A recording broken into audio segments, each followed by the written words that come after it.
Poštovanje, dobro jutro. Evo ga, danas imamo testiranja nogometaša i nogometašica na našem nogometnom kampu sa profesionalnim uređajima Microgate, odnosno fotoćelijama na 5, 10 i 20 metara.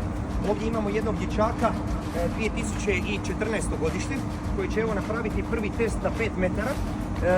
Imat ćete sada priliku vidjeti. Ono što svakako mi želimo ovdje također da istaknemo su nekakve eventualne greškice i poboljšanja u njihovim brzinama, što evo imate možda priliku vidjeti sad da on u dosta nepovoljnom položaju drži sad svoju nogu, ali to ćemo kasnije snimiti i naravno s njima nakon ovoga testiranja proći i ispraviti određene greške, da okrenu nogu prema naprijed, da ta noga nije bočno, da ne hvatamo zalet odavdje, nego da idemo pravocrtno, ravno i da budemo što je moguće brži.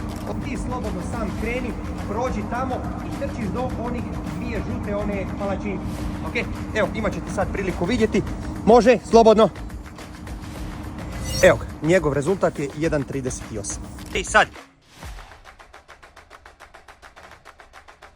što je veoma dobro, vidi se da je dječak brz, da ima veliki potencijal i da može, ali svakako njegov rezultat nije njegova krajnja brzina, nije njegova najbrža brzina i svakako mi taj rezultat možemo poboljšati sa dodatnim vježbicama, sa dodatnim ispravkama i instrukcijama koje ćemo mu dati ne samo njemu nego i svim članovima poslije završetka kampa.